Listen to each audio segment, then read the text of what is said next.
So we have one last speaker, which is waiting for us. Alexandra, tu es là? Oui, je Alexandra. crois que... Est-ce que vous m'entendez? Oui, très bien. C'est super. Alors, merci Alexandra. Tu veux le présenter? Voilà. Donc, Alexandra Henrion-Caude est vraiment une figure française dans la génétique. Elle a, comme nous tous, un peu eu des ennuis à parler dans la vérité, dans la science, disons pas la vérité, mais la science, et d'expliquer les choses. Et on est très contente, Alexandra, que tu as pu te libérer. Elle devait être là, mais pour des raisons familiales, bah, tu n'as pas pu être là. Mais on est très content. Tu vas parler donc de la santé dans le génome et dans le vaccin. Je vais le faire aussi en anglais. So Dr. Alexandra Henrion-Caude est donc généticienne. Elle est très connue en France.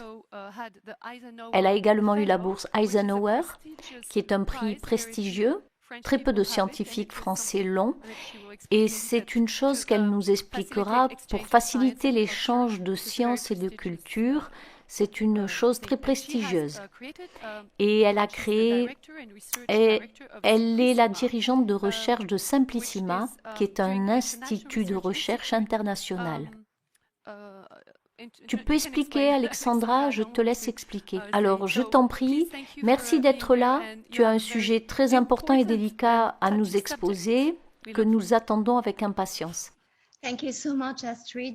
Merci beaucoup, Astrid. Je ne sais pas si je dois m'exprimer en français ou en anglais. Il est vrai que l'habitude pour nous tous est de procéder en anglais. Je vous remercie vivement d'avoir mis en place un programme aussi fantastique et génial qui nous permet de parler de science, de parler librement de notre domaine d'expertise. Et je dois dire que ces échanges libres me manquent beaucoup. Alors que d'autres scientifiques vous défient et que vous avez ces échanges ping-pong. Donc, juste pour donner un petit aperçu de ce que je fais à l'Institut de recherche Simplissima, c'est en fait très opportun. L'idée était de trouver des solutions simples, des solutions de santé simples qui pourraient être des solutions éthiques, durables à faible coût. Mais en gros, ce que nous voyons actuellement, ce sont les stratégies les plus compliquées ou le moins appropriées ou les moins éthiques. Donc, pour commencer ma présentation, je vais partager mon écran, mais je ne peux pas partager mon écran. Si, je peux y arriver.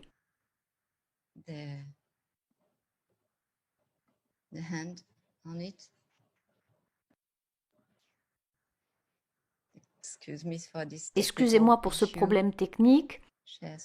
Partagez votre écran. Voilà, c'est fait.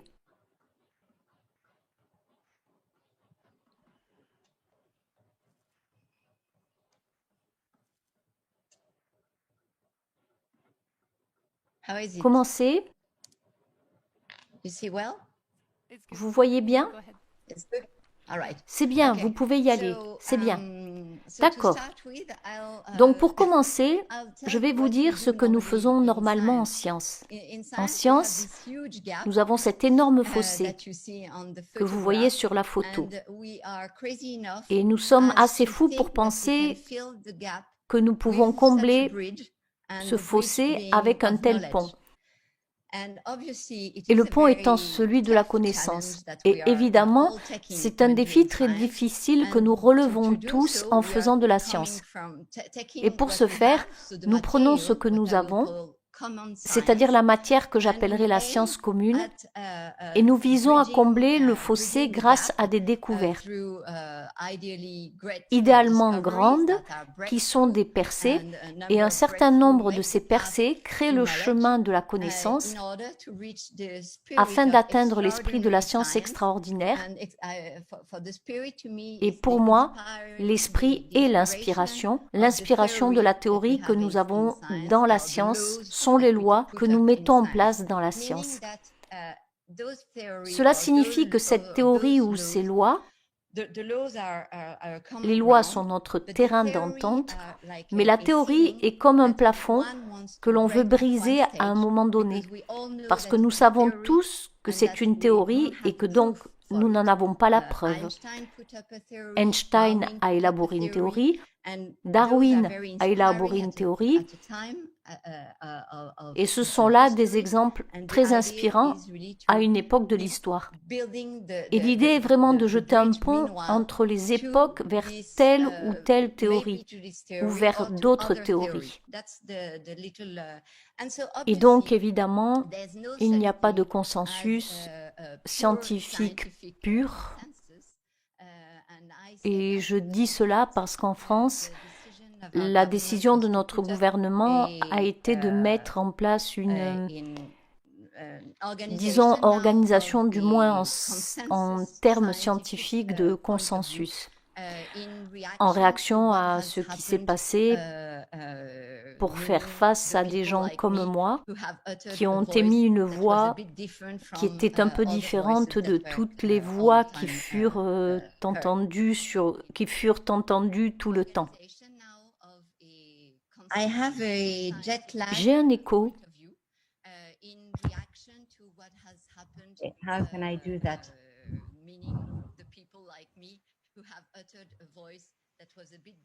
Okay. Ok, It seems to me il me semble that there is a big qu'il y a un grand décalage entre ce que je dis et ce que j'entends.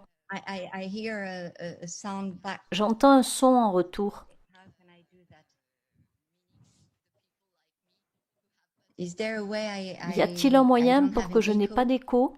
It seems to me that there is a big lag between what I say and what I hear. I hear a sound back. Can we fix that? Peut-on arranger ça?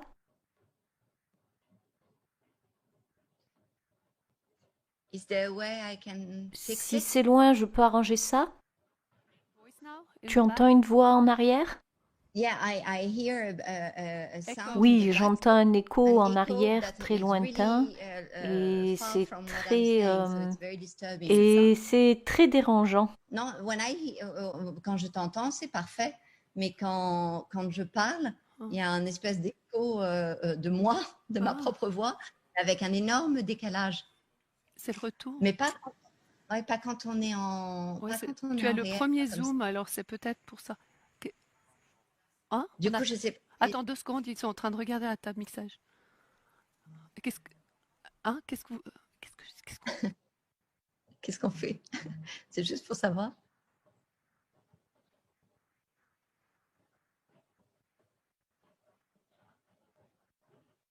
Il est là.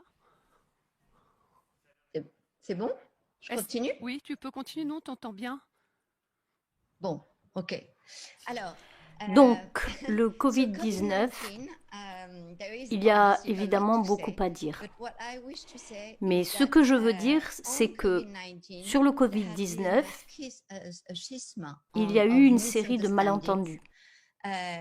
Et ces malentendus sont basés sur le fait que nous avons un récit qui est fait de lacunes. Donc, comme vous avez vu, ma façon d'appréhender la science et la façon dont nous avançons petit à petit, pas à pas. Et bien sûr, lorsque nous faisons face à une nouvelle crise, nous avons beaucoup d'inconnus.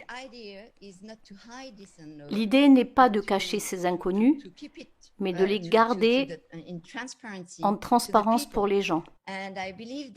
Et je crois qu'il y a eu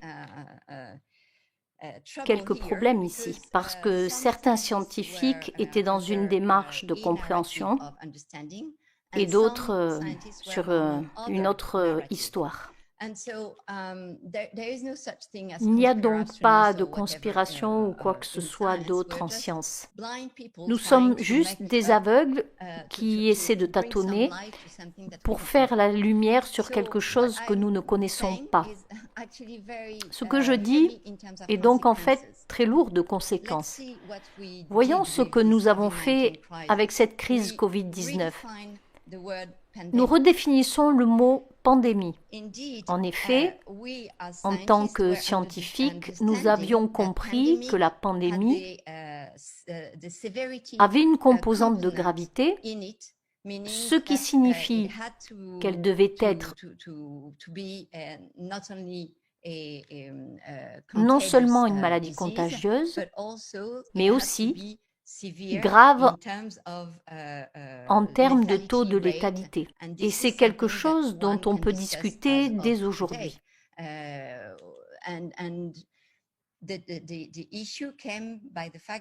Et la question est venue du fait que l'Organisation mondiale de la santé, en 2009, avait une définition qui a évolué avec le temps. Et évidemment, si nous revenons à cette définition, qui dit en fait qu'une pandémie est considérée lorsqu'un nouveau virus émerge chez les humains et qu'une immunité minimale ou nulle de la population a été observée, qu'il a entraîné des maladies graves, une morbidité, une mortalité élevée et qu'il se transmet facilement d'une personne à l'autre. Nous constatons donc qu'un certain nombre de critères sont remplis ici. Mais le fait est qu'aujourd'hui, nous avons révisé le taux de létalité à un pourcentage qui soulève sérieusement la question des causes de maladies graves et de mortalité élevée. Car nous avons atteint un pourcentage similaire à celui de la grippe. Donc, en règle générale, si nous révisons la définition à partir d'aujourd'hui, sommes-nous toujours dans un cas d'urgence sanitaire? Est-ce que nous continuons à faire toutes ces choses que nous faisons actuellement? Donc pour moi, pour les avocats et pour les personnes qui veulent changer la situation, qui est quelque peu désespérée pour un grand nombre de personnes, nous devons commencer par là. Cette situation est tout à fait critique. Et si nous avons une compréhension révisée de l'état de la pandémie à partir d'aujourd'hui, nous avons là la clé pour moi d'un grand nombre de questions auxquelles nous sommes confrontés. Second point. C'est le RTQ-PCR qui a été utilisé à tort comme test de diagnostic, alors que nous savions parfaitement qu'il n'aurait pas dû être fait de cette façon, car le RTQ-PCR aurait dû être juste une étape. Si nous avions fait le RTQ-PCR et ensuite séquencé, nous aurions pu suivre ce qui se passait sur les différentes souches et savoir à quoi nous avions vraiment affaire et que nous faisions face à des cas de patients SARS-CoV-2, COVID-19.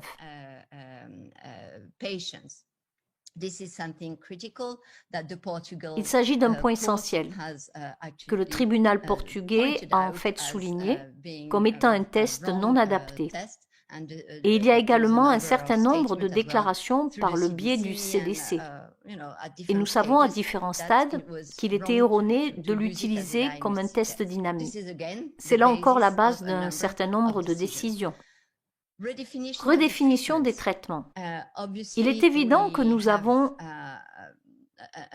un certain nombre de médecins dans le monde entier qui avaient soutenu leur observation selon lesquelles les macrolides étaient une excellente solution. L'hydroxychloroquine, l'ivermectine, et le fait est qu'ils ont été redéfinis comme ne devant pas être utilisés, interdits étant très très mauvais. Nous sommes à nouveau confrontés à une incompréhension. Pourquoi mettre en place un vaccin? Parce qu'une fois encore, les vaccins sont en train d'être définis. Ils ne sont pas des vaccins comme ceux que nous utilisons ou développons actuellement. Ces vaccins sont différents. La redéfinition est également basée sur la stratégie. La stratégie dit que vous devez porter des masques. Mais si les masques sont efficaces, pourquoi devons-nous supporter une distance que le gouvernement français a demandé d'être de 1,50 m à partir d'aujourd'hui? Et donc, si le masque et la distance sont efficaces, pourquoi sommes-nous confinés? Et si le masque, la distance et le confinement sont efficaces, pourquoi passons-nous maintenant à la stratégie de vaccination? Nous voyons donc ici qu'il y a manifestement quelque chose qui ne va pas dans toute cette dynamique. La dernière chose que je voulais soulever concernant les incompréhensions, mais bien plus encore, c'est l'évolution des paramètres d'évaluation de la crise. Nous continuons donc à modifier les paramètres et nous ne parlons pas le même langage.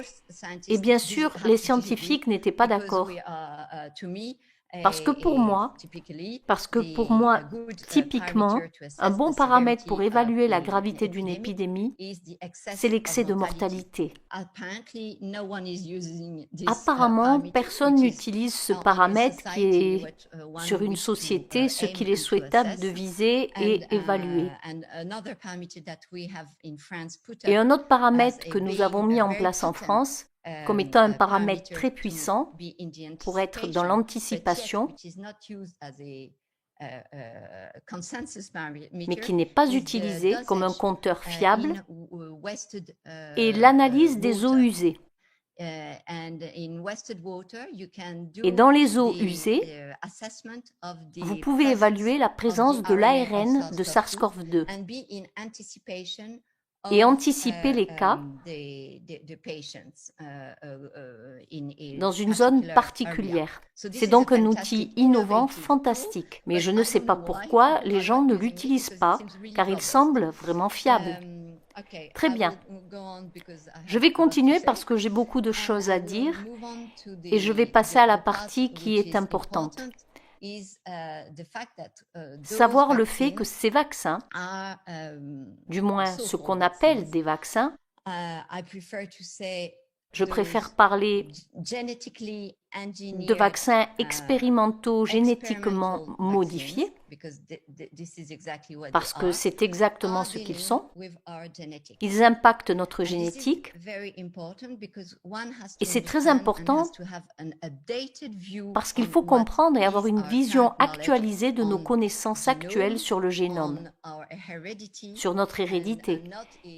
Et ne pas considérer que l'ARN messager est quelque chose de très statique et de très idéal, qui fait exactement ce que vous voulez qu'il fasse. Qu'est-ce que l'hérédité? L'hérédité n'est pas seulement basée sur la génétique, mais elle est également basée sur l'épigénétique. Qu'est-ce que l'épigénétique? Les généticiens ont maintenant compris de quoi il s'agit.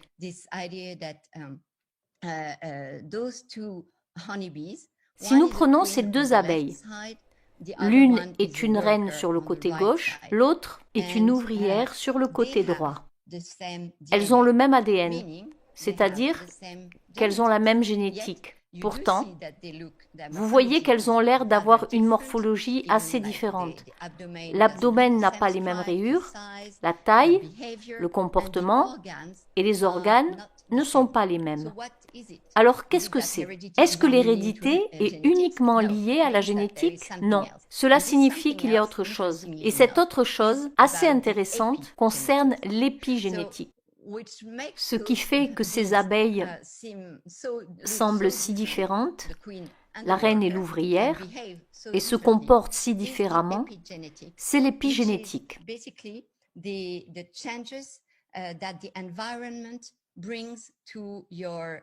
C'est-à-dire les changements que l'environnement apporte à votre information génomique. Nous parlons donc d'ADN ou d'ARN et même, depuis peu, du facteur de circulation qui influence toute votre épigénétique. Le génome humain n'est donc pas seulement dans votre noyau, mais aussi dans vos mitochondries. Et donc, pour vous donner un aperçu de ce qu'est le génome humain dans le noyau, c'est une chose assez complexe, comme vous pouvez le voir.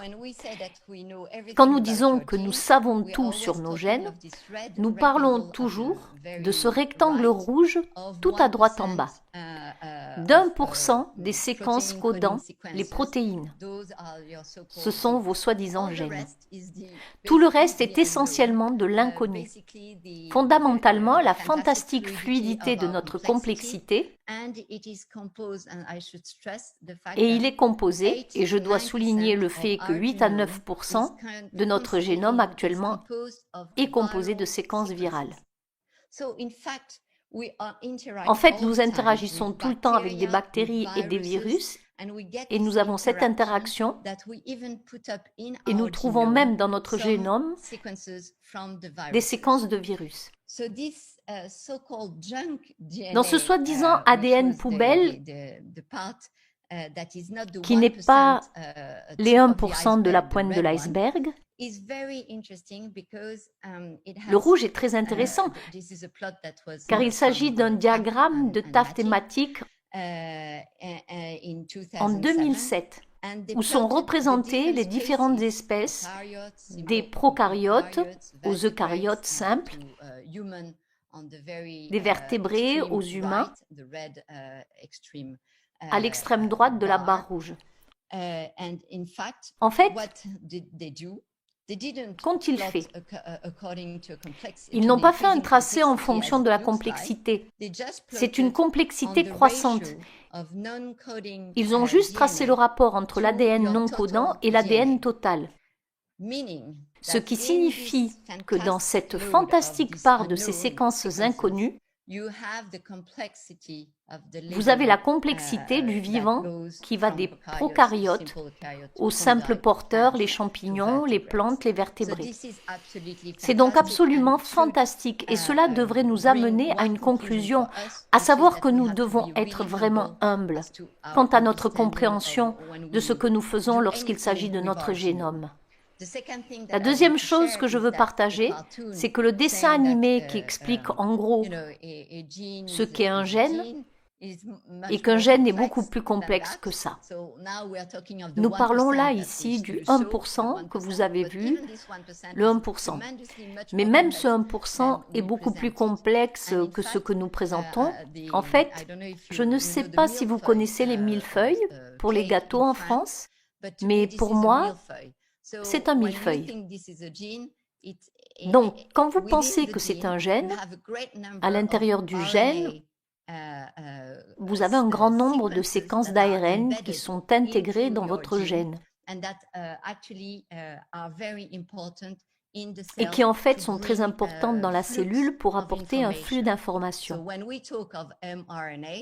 Donc, quand nous parlons d'ARN messager, nous avons pris toutes ces informations qui sont intégrées dans la séquence. Que savons-nous de plus sur la biologie de l'ARN? C'est que la biologie de l'ARN nous apporte un certain nombre d'informations sur la manière dont cet ARN peut fonctionner. Et cet ARN ne peut fonctionner dans ce sens où nous avons la possibilité qu'il induise un remodelage de la chromatine et des modifications des histones, donc par le biais de différentes interactions. Vous avez une interaction ARN-ARN et cela apporte beaucoup de cascades de régulation. Vous avez une interaction avec les protéines et vous pouvez vous faire à l'idée qu'elles sont en fait les précurseurs d'autres petits ARN non codants. Comment peut-on voir ces différents petits ARN? Ils sont comme les freins dans votre Ferrari. Si vous modifiez un de ces câbles de vos freins, vous pensez que vous êtes en sécurité car votre Ferrari peut toujours être utilisé. Ces câbles sont en fait le mode de fonctionnement du micro-ARN. Ils apportent le pouvoir d'inhibition à votre système. Et ils peuvent être d'origine virale ou de votre propre origine. Et si vous coupez un de ces câbles et que vous vous rendez compte qu'un enfant traverse la route, vous voulez maintenant freiner et vous n'avez plus le meilleur fonctionnement sur votre freinage. Et c'est la raison pour laquelle un certain nombre de conséquences peuvent ne pas être visibles immédiatement, mais peuvent l'être à long terme, parce que vous devez faire face à une situation où vous avez vraiment besoin de ce bon fonctionnement de votre micro-ARN à ce moment précis. Un autre aspect que je peux porter à votre attention est que l'hypothèse courante était que l'ADN était copié sur l'ARN et que tout était simple. Mais en fait, c'est au-delà de cela, parce que votre ARN peut être modifié, et cela est connu depuis 1986. Et depuis, nos connaissances sur ce sujet ont été améliorées sur lesquelles d'autres transversions pourraient être faites sur cette particularité de l'ARN en 2014 et en 2016. Il faut donc comprendre que la séquence d'ARN n'est pas quelque chose de complètement stable et qu'elle peut être modifiée d'un grand nombre de façons que nous ne connaissons pas encore. Nous savons que cela existe, mais nous ne savons pas comment c'est activé. Compte tenu de cette connaissance fantastique, qui je pense fait évoluer complètement notre compréhension du génome et notre compréhension de l'hérédité, nous mettons en place à la hâte ces procédures expérimentales pour mettre au point des vaccins génétiques, des vaccins génétiquement modifiés à l'échelle mondiale. C'est là que réside le souci. C'est là que réside le souci. Ce souci et cette inquiétude sont que, à cause de cette évolution précipitée, tout événement indésirable grave, au lieu d'être observé pendant 24 mois, comme c'est normalement le cas, a été ramené à 6 mois. Dans les 6 mois, ils observeront les événements indésirables graves à cause d'une procédure expérimentale accélérée. Nous voyons donc que quelque chose va dans la mauvaise direction. Nous voyons immédiatement que, vous savez, nous devons mettre tout notre cœur de scientifique, car nous devons partager ce que nous savons. Et nous devons dire que la voie que nous suivons est dangereuse. La plupart, sinon toutes, les stratégies de vaccination qui sont résumées dans ce tableau n'ont jamais été utilisées chez l'homme et la plupart du temps n'ont pas non plus été testées sur des animaux. Il s'agit là encore d'une préoccupation sérieuse, car non seulement elles sont appliquées à la hâte, mais elles n'ont jamais été utilisées et n'ont jamais vraiment fait l'objet d'une expérience ou de tests complets sur les animaux. Vous avez différents types de vaccins. Vous avez les vaccins OGM, vous avez les vaccins ARN messagers, vous avez les vaccins ADN, et il existe des spécificités dans les différentes nanoparticules recombinantes des vaccins, en utilisant même différentes cellules végétales. Vous savez, une grande variété de nombreux paramètres qui sont complètement nouveaux. Donc, pour résumer, je ne sais pas combien il reste de temps, Astrid. Je n'ai pas regardé l'heure, j'aurais dû regarder. Oui, c'est bon. Tu as 5-10 minutes. D'accord, super. Alors oui, merci.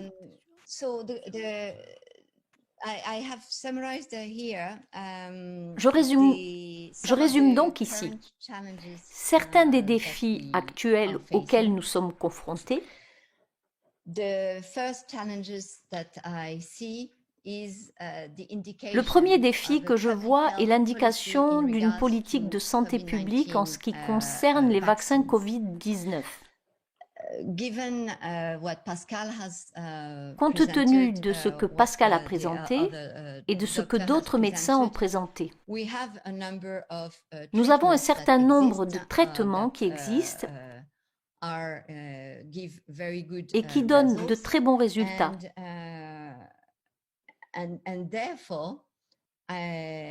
Et donc, compte tenu de cet aspect, et compte tenu du fait que nous avons eu d'autres épidémies comme la grippe H1N1 ou d'autres épidémies, et nous avons réalisé, après la disparition des épidémies, que la stratégie d'une politique de santé publique de vaccination n'était pas la solution. Nous devrions tirer les leçons de notre expérience passée. Et par conséquent, nous devrions fortement insister sur l'application d'une politique de santé publique concernant la stratégie de vaccination Covid-19. Ce qui veut dire que je pense que le fait de développer un vaccin comme une solution est une solution qu'il faut appréhender avec toutes les indications. En général, il me semble que les cas graves de Covid-19 sont un problème que nous n'avons pas encore vraiment bien résolu.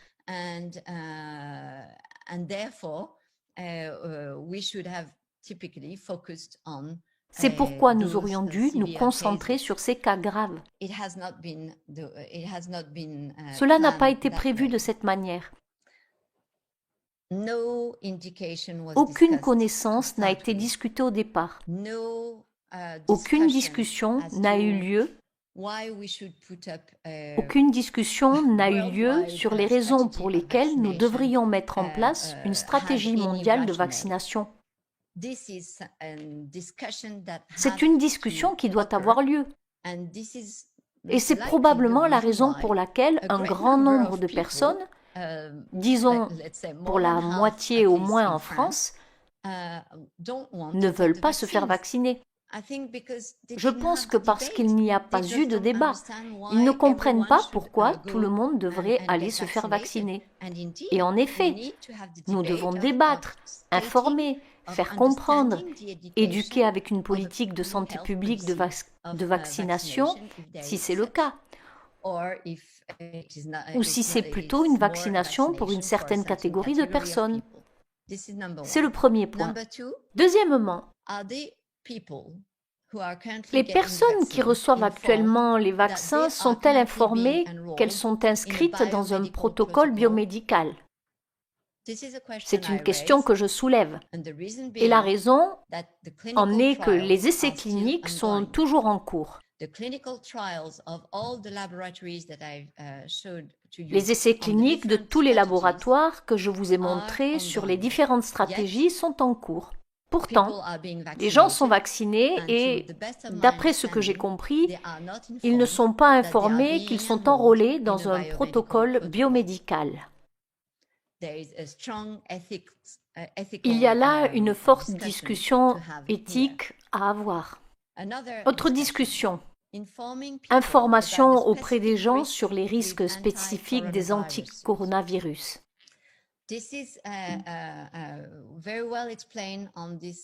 Ceci est très bien expliqué dans l'article de droite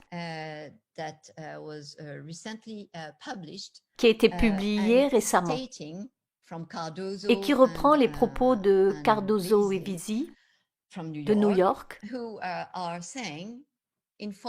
qui disent qu'il faut informer les sujets des essais du vaccin et du risque que les vaccins Covid-19 aggravent la maladie clinique. Et ce qu'ils disent essentiellement dans cet article, c'est que nous devons, compte tenu de notre expérience passée, en matière de vaccination contre les coronavirus, informer spécifiquement le patient que les risques sont que cela aggrave la maladie clinique. Comment cela se passe-t-il? En fait, c'est basé sur un phénomène appelé renforcement dépendant des anticorps. Et ce renforcement dépendant des anticorps fait que, oui, vous avez peut-être produit des anticorps, mais ces anticorps, au lieu de neutraliser en fait la maladie, auront en fait l'effet inverse, c'est-à-dire qu'ils faciliteront l'entrée du virus dans votre cellule. Et même parfois vont faciliter aussi la réplication des virus.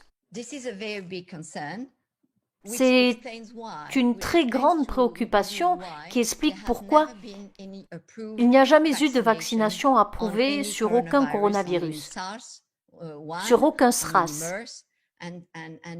Et c'est quelque chose qui devrait être porté à la connaissance de la population.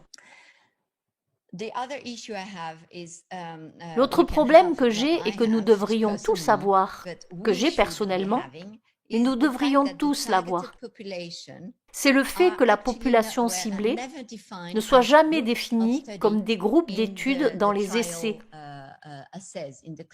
cliniques. C'est une préoccupation qui a poussé le docteur Adouchi à publier cet article dans le journal médical britannique, dont il est le rédacteur en chef adjoint. Et il pose actuellement la question suivante. Le vaccin Covid-19 sauverait-il des vies? C'est la question qu'il faut se poser. La question se trouve dans les essais en cours et est destinée à nous le dire. C'est donc une fois de plus une très très grande préoccupation que nous devrions avoir. Oups, j'ai fait une mauvaise manipulation. Désolée. Voilà, c'est bon.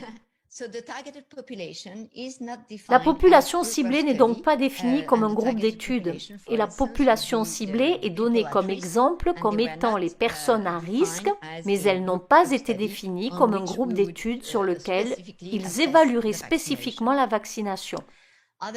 Autre aspect, la modification génétique. Oui ou non? Je ne sais pas dans les autres pays, mais en France, il semble y avoir un consensus total. Ces vaccins ne vont pas changer et n'apportent aucune modification génétique. Je me demande donc de quoi nous parlons. Et c'est encore un grand malentendu qui nous ramène à la base. Nous parlons typiquement du vaccin à ARN messager, de la stratégie Pfizer, BioNTech ou Moderna. Ces vaccins à ARN messager, ces vaccins expérimentaux génétiquement modifiés, sont conçus pour vous, pour que les humains commence à produire une protéine qui n'a jamais été produite auparavant. Il ne s'agit donc pas d'une modification génétique. Je dois donc dire que je ne joue pas les imbéciles, mais j'essaie simplement de comprendre comment ces gens peuvent dire qu'ils ne modifient pas votre génome, alors qu'ils apportent à votre corps une information dont votre corps ne dispose pas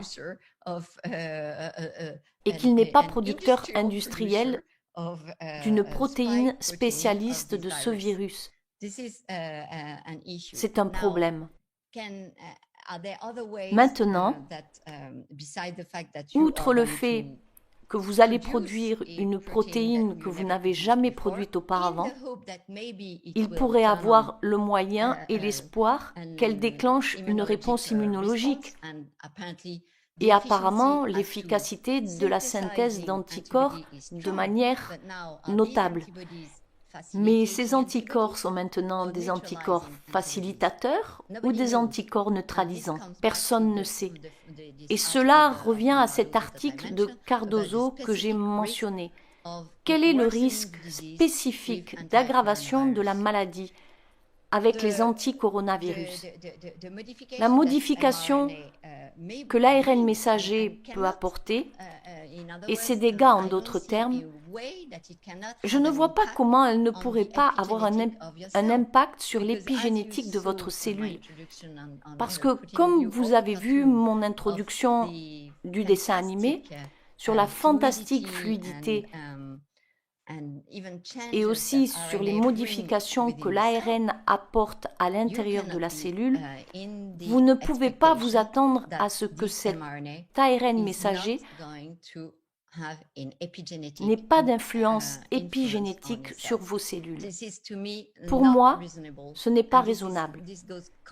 Et cela va complètement à l'encontre de toutes les fantastiques améliorations que nous avons apportées à nos connaissances et de tous les écrits qui ont été publiés sur SARS-CoV-2 et sur l'épigénétique au cours du dernier mois, qui est une énorme part d'écriture dans le domaine. Je ne vois donc pas comment il ne pourrait y avoir un impact de modification. Maintenant, en ce qui concerne la modification de votre ADN, on peut craindre que vos cellules aient une transcriptase inverse, parce que vous êtes peut-être séropositif, ou parce que d'autres virus vous fournissent une transcriptase inverse. Votre ARN messager peut devenir un ADN et modifier votre génome. Il faut prévoir cette possibilité et donc l'étudier. Malheureusement, je n'ai pas vu que la génotoxicité des paramètres génétiques figurait dans la liste des choses à étudier.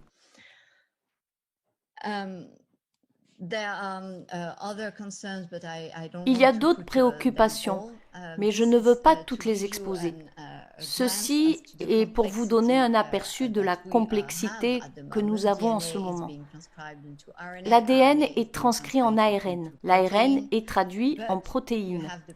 Mais vous avez la possibilité, par le biais d'autres ARN, de donner la possibilité à l'ADN de répliquer l'ARN, d'utiliser également l'auto-amplification des protéines ribosomiques avec des amorces d'une certaine autoreproduction.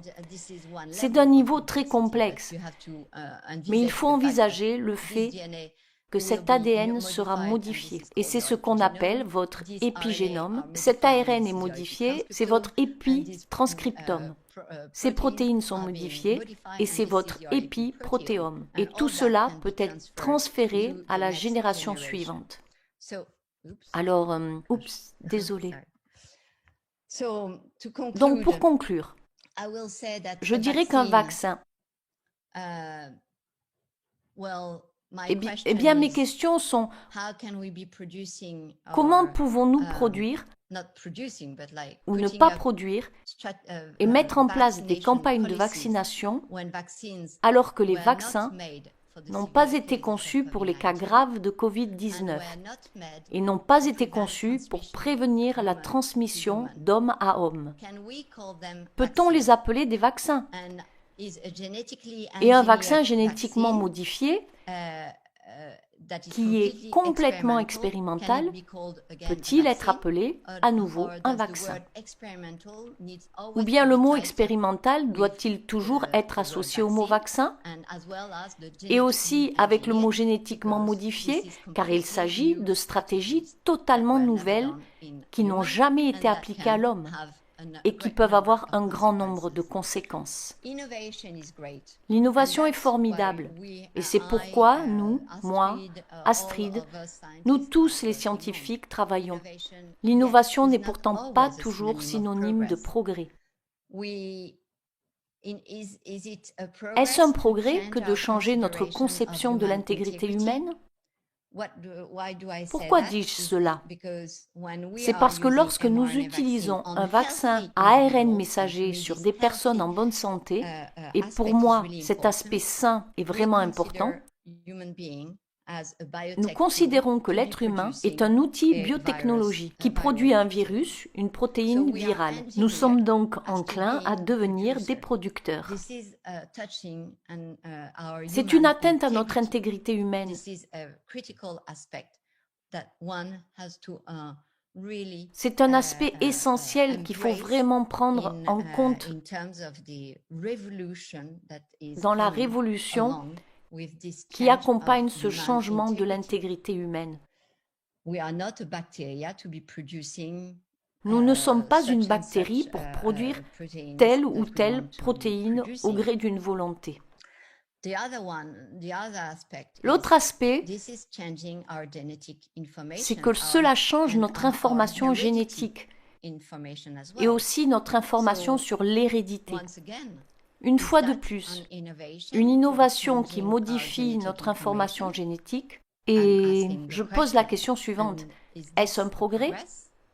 C'est une innovation, c'est sûr. Mais est-ce un progrès de changer la génétique des personnes? Et, excusez-moi, la génétique des personnes en bonne santé?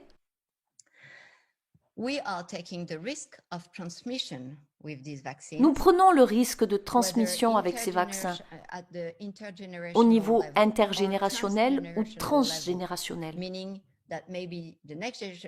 ce qui signifie que la prochaine génération n'aura peut-être rien, mais la suivante, oui. Car une fois de plus, nous touchons à des questions épigénétiques. Et personne ne peut me dire à ce jour que ces vaccins Excusez-moi, ces ARN messagers, ces particules lipidiques qui ont l'ARN messager, ne passeront pas à travers vos cellules germinales. Parce que lorsque cela entre dans la circulation,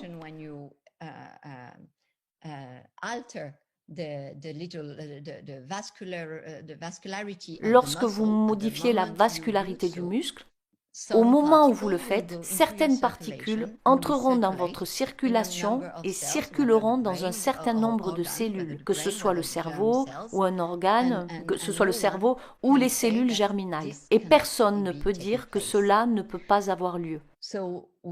Nous prenons donc le risque d'une transmission de modification, une façon de faire dont nous ne savons rien. Et cette dernière chose peut sembler vraiment ridicule pour des non-scientifiques, mais pour moi c'est très important. Avec de nombreux collègues, nous avons mis beaucoup d'énergie dans l'espoir de mettre au point des thérapies à base d'ARN.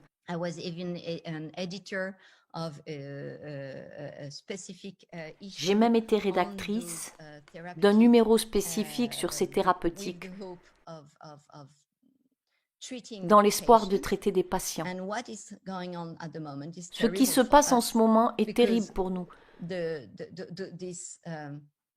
Parce que cette stratégie précipitée est dans une phase où elle risque de ruiner toutes nos connaissances et la promesse de thérapie basée sur l'ARN.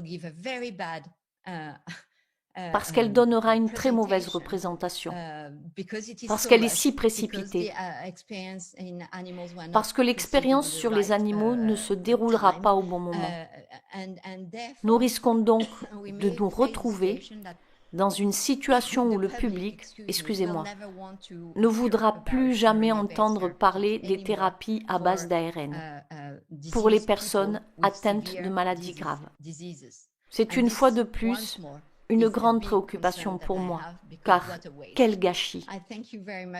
Je vous remercie beaucoup de votre attention et je serai heureuse de répondre aux questions qui me seront posées. Merci Alexandra.